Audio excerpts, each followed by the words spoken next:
Sorry, I can't do it. You're just gonna have to cancel them. What the hell did you say to me? Peter, what are you doing? You tripping, boy?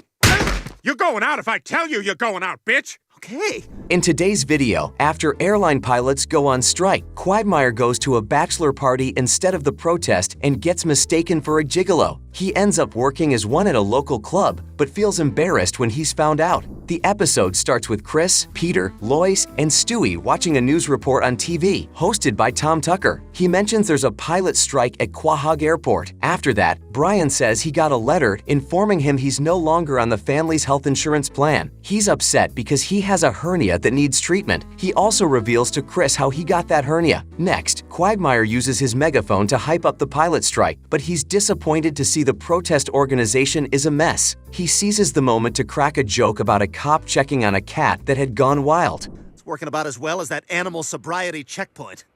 Excuse me, sir. Is that a baggie of catnip on your seat? After that, Quagmire parks his car outside a bachelor party and walks in. Upon entering, he greets the bride, but the woman beside her responds, announcing to everyone that the sexy man just arrived at the party. Then, they all start throwing money at Quagmire. He's a bit surprised, but ends up getting into the groove with the ladies.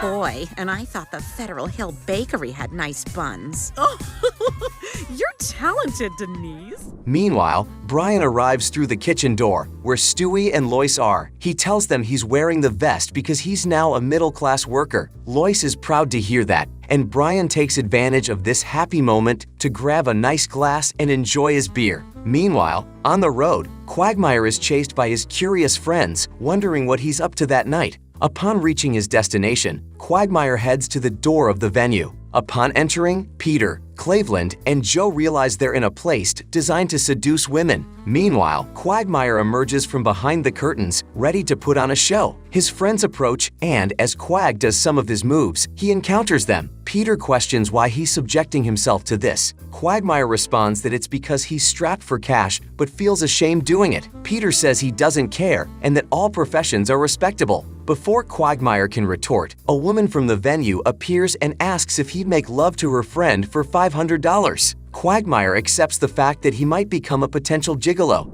Captain Cockpit, my friend is about to get married, and we were wondering if you'd have sex with her for $500.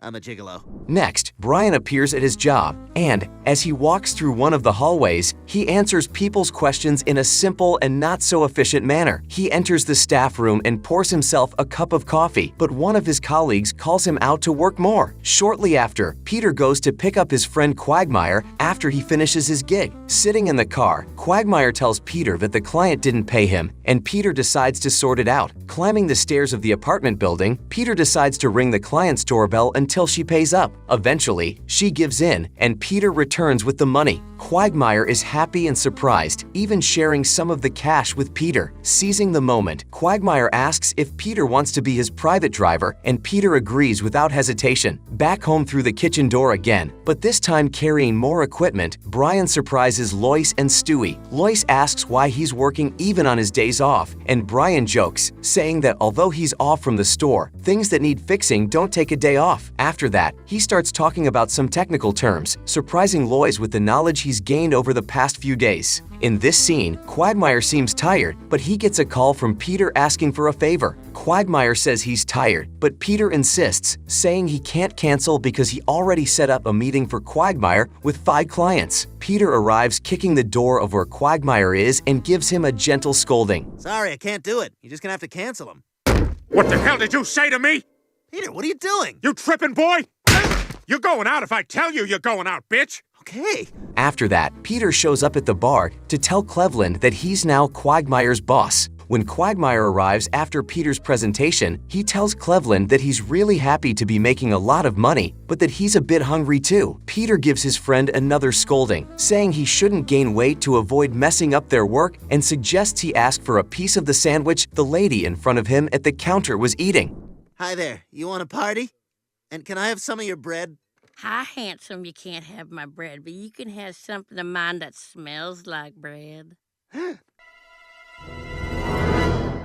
Okay, let's go. Shortly after, Stewie appears in a mini-meeting with 3 men to discuss ways or ideas on how they're going to get Brian fired from his job. Under Stewie's pressure, one of them has the brilliant idea that it's only necessary to shake a soda can and put a reminder in it saying it was Brian. Then just place that can on the boss's desk, and when he opens it, soda would splash on his face. Next, Brian appears in Stewie's room to assert that he would have been fired from his job because his best friend hired 3 guys to sabotage him. Stewie plays dumb, and then Brian says that Stewie should tell the truth to his boss about what happened, and then he picks him up, and in that, Brian ends up rupturing his hernia, and Stewie had to figure out how to help him. He searched on the phone how to do it, and Brian suggested that he would say what procedures had to be done at that moment himself. Now we find ourselves in this scene where Quagmire appears on one of the corners of Quahog at night, looking for a client. Then, an orange car appears, he goes to approach the person, and they agree to the arrangement. While Peter was talking to the people on his side, he realizes that Quagmire was in trouble and decides to try to help him. But in doing so, he also gets himself into trouble, and the two end up suffering at the hands of the client. Hey, baby, you want to party? Get in. Ah, she's got us both! Help us, pimps and hoes! Help us, HBO camera crew!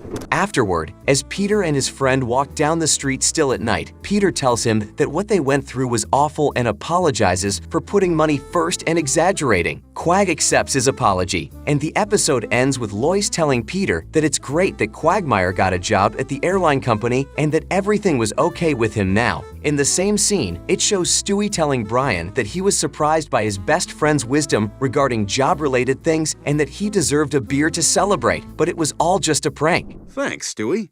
Ha! Nice work, Pedro! Let us know if you want us to kill a guy. Okay. It could be anyone. Got it. You have no idea how hard they tried to pierce my ears. Man, that smells good. Okay, fine, but we gotta do this quick, right here against the wall. And in today's recap, Stewie takes drastic measures after believing he's been diagnosed with an advanced stage of an imaginary illness. Meanwhile, Peter falls in love with Bonnie's cooking.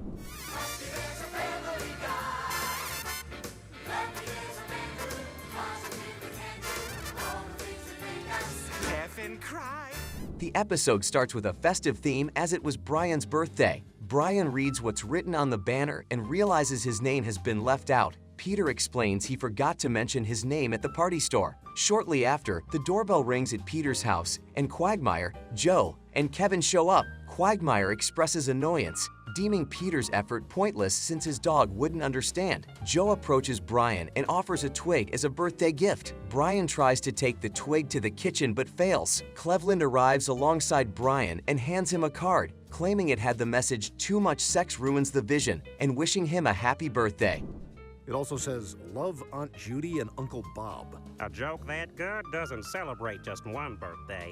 Now Stewie, with messy hair, enters the middle of the room and finds all those people in his house. He complains about no one waking him up in time before the party started, saying he would have spent the night watching a bad reality show. As Brian blows out the candles, he receives applause from the crowd around him. Peter appears and starts giving a speech and presentation. In the middle of the speech, Peter mentions that Brian can't even bury a bone without taking Viagra, among many other defamatory things. At school, we find Stewie playing with his classmates, handing out snacks to them. While he does this, a classmate secretly reveals to Stewie that she has lice. He questions why she's telling him this, and she explains that while they were playing with Play-Doh, she might have passed lice to him. She recommends that Stewie gets tested to see if he has lice too. Stewie expresses his outrage, feeling betrayed. Later, Peter rings the doorbell at Joe's house and is greeted by Bonnie, Joe's wife. Peter asks if Joe is home, and she responds that he's in Tokaya. Peter comments on the incredible smell and asks if it's Brussels sprouts. Bonnie reveals that she actually farted. Man, something smells good in here. You cooking Brussels sprouts? No, I just farted. That checks out. She then takes a delicious dinner out of the oven, and Peter praises it, saying it's the best thing he's ever eaten. Bonnie invites Peter to join her for dinner since Joe is in Tokaya. Peter decides to text Lois, saying he'll be working late and she shouldn't wait for dinner that night. He then sits down to eat with Bonnie. At school, Stewie is feeling down, prepared to find out if the test came back negative or positive. However, he doesn't receive a very cheerful expression from his doctor. During a long dialogue, Stewie finds out the result was positive for lice. Desperate and incredulous, he expresses his dismay, considering the news terrible. His doctor then suggests that Stewie get his affairs in order. Stewie, bewildered, questions how he would do that as he's only 1 year old. His doctor concludes, saying that in that case, he's ready to die. Seeing as how you did test positive for cooties. What? That's terrible! Well, then you're ready to die. Back at the Griffin house, Stewie finds himself in the garden, tending to plants while singing.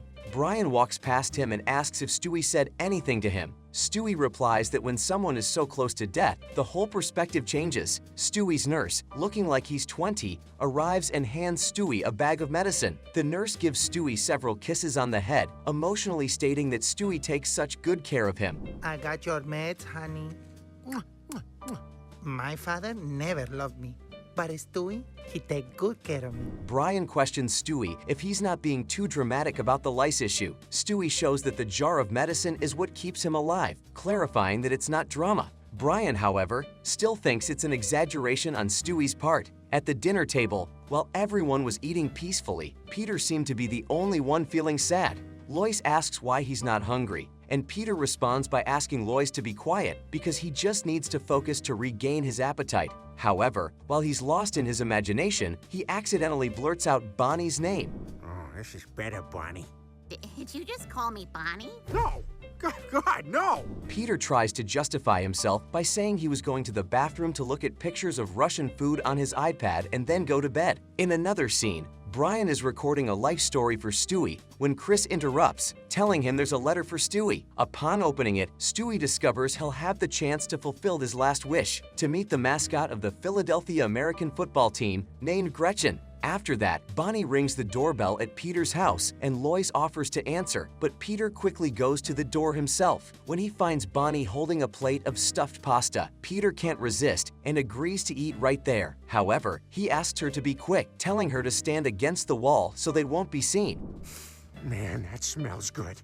Okay, fine, but we gotta do this quick, right here against the wall. Next, Brian appears in Stewie's room apologizing for the night before and asks to charge his phone. However, he's surprised by a reminder on Stewie's notebook screen saying play. Brian turns on the notebook and watches the video prepared by Stewie. In the video, Stewie talks about his illness being tough on others and deciding to take a one-way bus trip. He mentions a black suit for the funeral and a nice one for Instagram stories. Brian, shocked, feels responsible for Stewie's thoughts. Shortly after, the notebook turns on and Stewie appears, saying his last words to Brian, mentioning he can keep the gift in his closet. When Brian checks, he finds a note. Haha, you wanted it because you need it. Oh, also, you can have my penis enlarging machine. It's in my closet. Did you look? Will you text me if you looked? Brian rushes to the kitchen to ask Chris and Meg if they've seen Stewie. Chris says no, but suggests checking Stewie's Instagram. There, Brian discovers he needs to go to Burlington to find Stewie. Meanwhile, Peter finds himself at Bonnie's dinner table again, enjoying roasted turkey. As they see Joe arriving, Peter decides to hide under the table. Looks like Joe's home early. What? I ate most of his dinner? He's gonna be so pissed, I better hide. Joe sits down, thanking Bonnie for helping him eat. He takes off his shoes and asks for the foot fan. Peter messages Joe, suggesting they meet at the bar. Joe curses Peter to Bonnie, calling him an idiot. Despite Joe's anger, he leaves, giving Peter the chance to escape. Peter tells Bonnie he'll miss these moments and hugs her. As Brian speeds on the highway looking for Stewie, he sees a sign, "Welcome to Vermont. People here are rich." Back at home, Peter compliments Lois' cooking, ironically getting emotional. Lois is glad Peter enjoys her food. Peter then mentions eating at Bonnie's and apologizes, suggesting having another child to make up for it. Lois says it's not a problem. In Burlington, Stewie and his nurse discuss why he's there. Brian interrupts, trying to convince Stewie to change his mind. Stewie initially resists, but Brian's heartfelt speech eventually convinces him. Stewie decides not to proceed with the procedure, realizing his life has just begun. The episode ends with Stewie expressing happiness. Bam-a-lam, whoa, Black Betty, Bam-a-lam, Black Betty had a child, Bam-a-lam, damn thing gone wild,